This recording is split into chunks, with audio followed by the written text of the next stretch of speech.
Hi, my name is Arek Puzia. I am a CPA and CFP or Certified Financial Planner by trade. I'm also an instructor at a college around personal finance and all things finance. And my connection to the CF world is I have a 9.5-year-old daughter who has cystic fibrosis. She is homozygous for a large deletion. So she is none of the current new medication and breakthroughs are applicable to her. So she's kind of in that 10%. She is doing well, has not been hospitalized yet in her 10 years or so alive. And so that's been a blessing, but obviously trying to get CF technology to move as quickly as possible. So today we'll be talking about the topic of how to plan for the future when resources are very limited, as can be the case in many of those in the CF world. So I'd like to start with actually a very simple visual that I show many of my students that I teach. I call this worksheet the simple path to wealth. And it shows components of what you really need to consider when you're thinking about the future. So first, we look at year, or in this case, I would say age of someone. So ideally, when you plan for the future, the earlier you start, the better, right? Or the easier it is, the earlier that you're able to start. We generally start, I assume we generally start with very little or nothing when we're planning for our future. So sometimes I know certain families, parents are able to contribute something and help someone get started in life. But I just assume, that you get started with nothing. When you're planning for the future, you have to consider growing your assets, and that usually means investing. And we won't go very deeply into investing on this podcast, where we can definitely do a separate investing webinar. However, take my word for it that a low-cost, well-diversified portfolio, which is what I always suggest and I always design for not only my clients, but also talk to my students about, you can conservatively expect to earn somewhere between 6 and 8%. In this case, I'm showing 6.3%, which sounds like a really precise number. And it is, because it's looking at some historical data, but it's not nearly as important. What we're going to be focusing on is, in this case, the money that we put in. And you can consider this money that's being taken out if you're starting with a nest egg and you need to live off of it. So sometimes I get people who might maybe inherit some money or come into some money for one reason or another and start living off of it. So we can do that analysis with this spreadsheet. In this case, I'm going to say, how much are you saving each period or each year? And that's what we're going to focus on in this webinar is how do we think about the future and budgeting? So how do we do this column D each year to be able to actually have some money for the future and be able to plan for the future? So let's go into budgeting a little bit. I am assuming that somebody can save around $10,000 a year, right? Again, that's pretty conservative, and it's usually somebody who's working.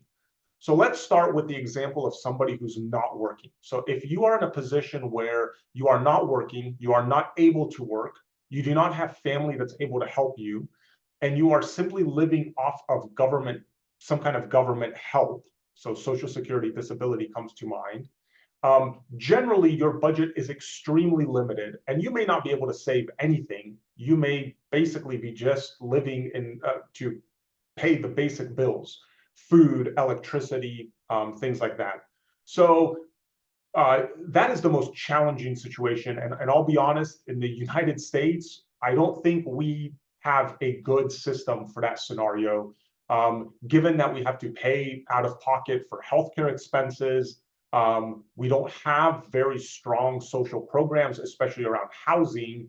That can be a really challenging position to be in. And more often than not, even saving a couple $100s per year can be a challenge, or just staying out of debt. So I'll give some tips in a second, which will apply also to people who are working, but those tips will very much apply to those who are on a fixed income like Social Security.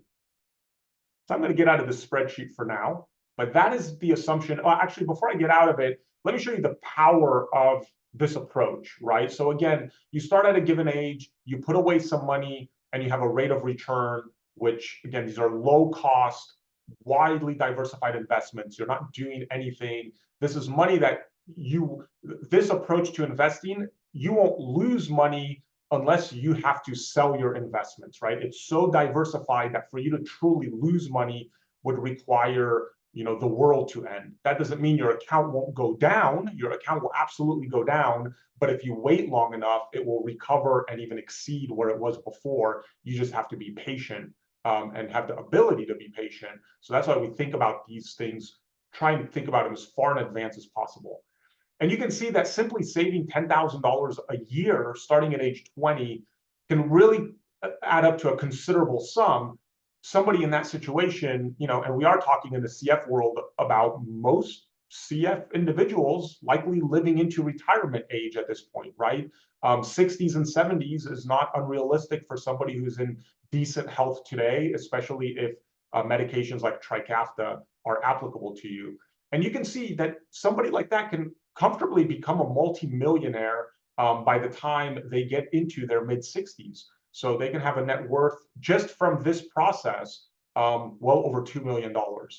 But again, what were the secret ingredients to get here? Well, we had to start early. We had to put something away each year, and we had to be consistent with how we were investing and making sure we're not making any big investing mistakes, right? So that was important as well. So let's talk a little bit about budgeting and ways and tips and tricks for those who are on a limited budget. How can you still try and hit that target of a return? So first of all, for those of you who are working, one of the most powerful tools may be your company 401k plan for saving. So the reason that is a really powerful tool is twofold. One, it comes out of your paycheck before any taxes are paid. So it doesn't feel, and because it comes out of your paycheck before you're spending any money, it oftentimes doesn't feel as painful as when it's already hit your bank account and you have to put the money away.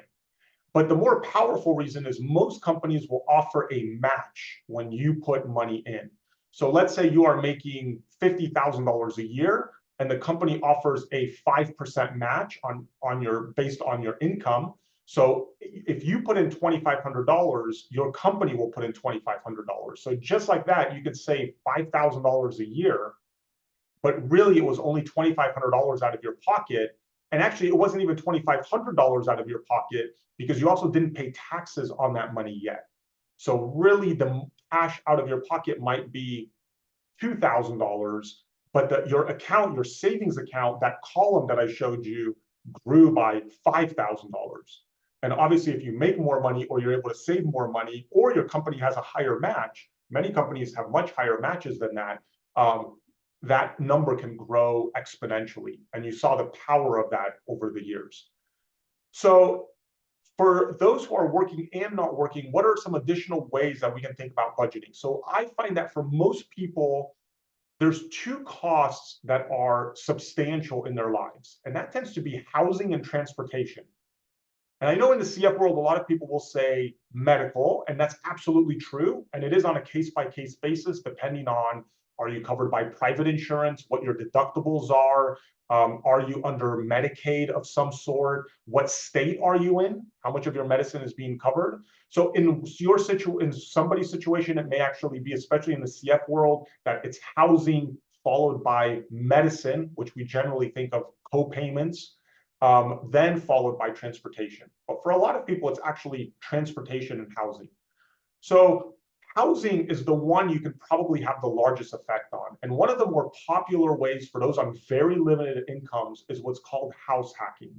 So being on a limited income gives you a few benefits. One is look to communities where you can potentially buy a house as a low-income resident at either a program that provides for a down payment. So I'm in the Northern California area, And as of a couple of years ago, they stopped this program and they modified it a little bit. But there was a program where you could buy a $400,000 house and California gave you 10% down.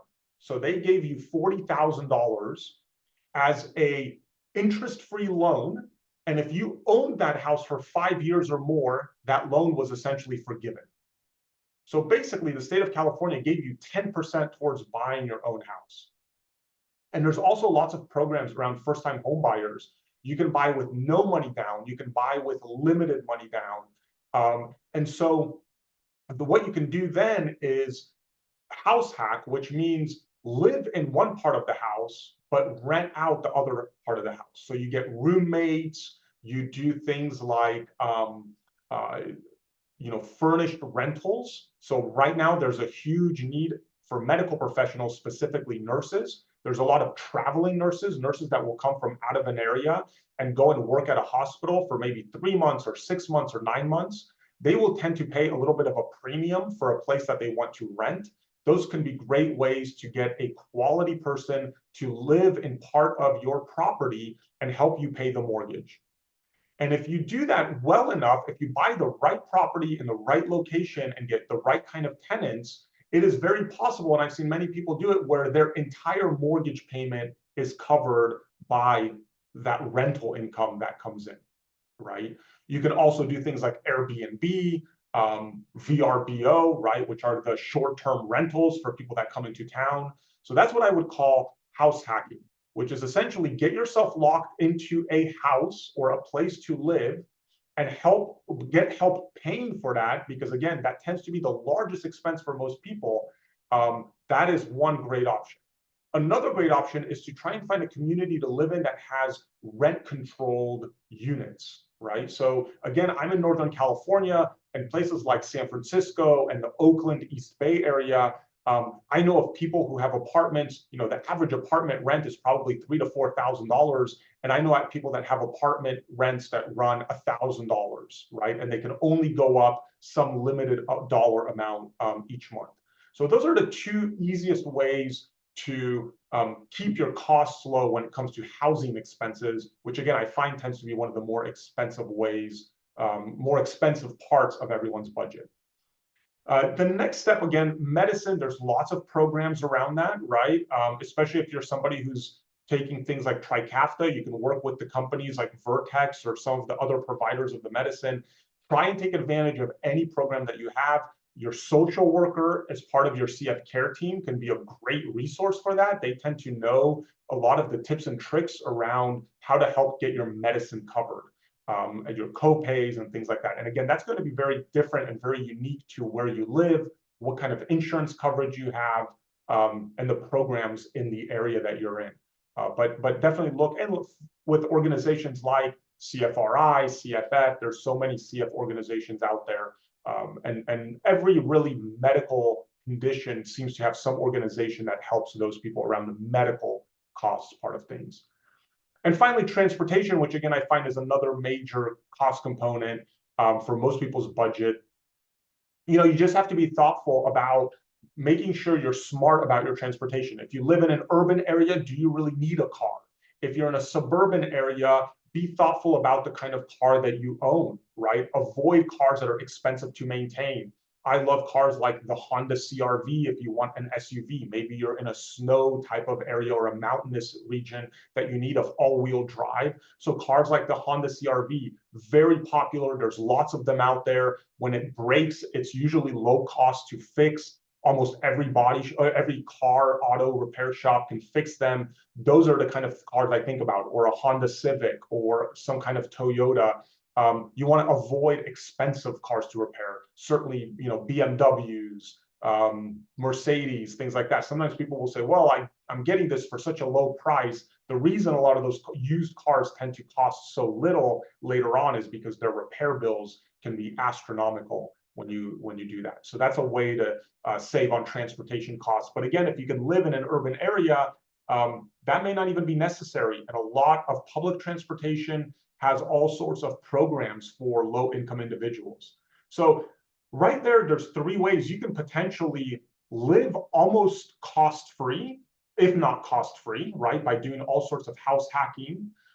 If buying a property for whatever reason is not an option for you, then again, looking into an option like rent-controlled units or low-income housing units can be very beneficial. Keeping your transportation costs low by either using public transportation and living in an area where it's convenient, or if you're living in an area where public transportation isn't an option, being very thoughtful about the kind of car that you buy. Older cars, call your insurance company before you decide on a car. Sometimes the lower cost car isn't necessarily cheaper because of insurance and other costs associated with it. So make sure you do a little bit of your homework around there.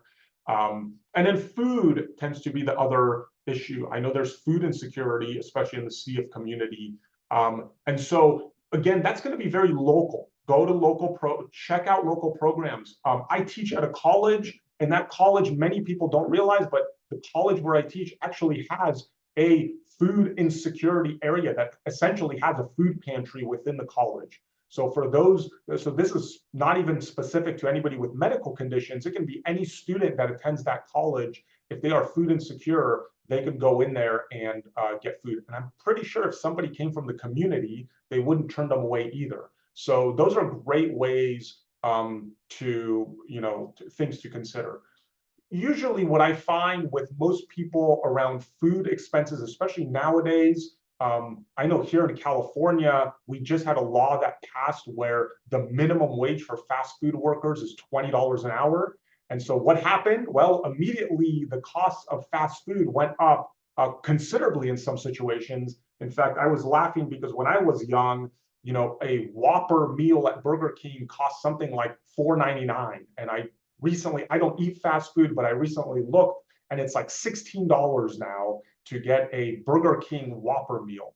And one thing I've realized is for $16, if you're able to go to the grocery store and prepare your own meal, you will create, even though the cost of food has undoubtedly gone up across the board, you will still create for yourself one heck of a meal for $16 at the grocery store. I've just did steak fettuccine Alfredo the other day for 3 adults. And I think all in, it cost me maybe $30 or about $10 per person. I'm not sure I could go to McDonald's and get a meal for $10 per person at this point in time, at least again, here in Northern California. So definitely cooking for yourself, looking for things that are on sale, right? And really being thoughtful about what you're buying and checking prices. Stores are very sneaky nowadays. I have found most people avoid Whole Foods for the costs. I have actually found that here in Northern California, Safeway, which is kind of your go-to grocery store in Northern California, is more expensive on many items than Whole Foods is.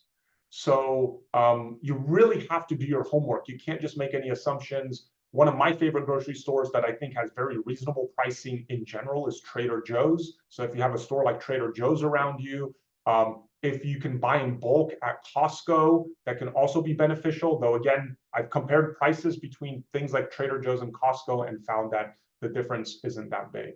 So those 4 components of budgeting tend to get most people, their medical costs, their housing, their transportation, and their food. If you can nail down those 4, I find that the rest is much easier to control, right? And so hopefully my discussion here showed you different ways that you can approach those 4 major costs, which will hopefully let you plan for your future by being able to have this money set aside that we saw at the beginning in the spreadsheet. And the earlier you can start doing that process, the better, right? And it absolutely works. I've been doing this for nearly 20 years. I have many clients on this path who have had very normal jobs and have considerable wealth in the millions of dollars. And again, these were not people who came into an inheritance. They were not people who went through an IPO. In fact, many of them are not even high earning individuals. In fact, most people, the people that tend to struggle the most with budgeting tend to be high earning individuals. Ironically, medical professionals, doctors especially, struggle a lot with budgeting and have a hard time having enough money to set aside to let their wealth grow. So that's been my experience over the last 20 years. And I have clients who have who are older, who have $1, $2, $3 million saved, and actually live on a budget of their Social Security income that they get. You know, those who took Social Security at age 70, some of them are getting $4,000 to $5,000 per month of Social Security income. And I have some individuals who are able to actually live off that amount. So again, the main reason being they can control those four costs pretty well. Housing, they either have a paid off property. So that's the advantage of house hacking, my earlier example. If you do purchase a property and you do the house hacking, at some point you'll pay off that mortgage, and then you won't have a house payment anymore, but you can still generate income from your house by, you know, doing Airbnb or having a roommate or having those scenarios. So that's one big advantage if you're able to get to a program where you're able to get your foot in the door of owning your own home. So I hope you found that all helpful, and I'm happy to always dive into any of the topics even deeper.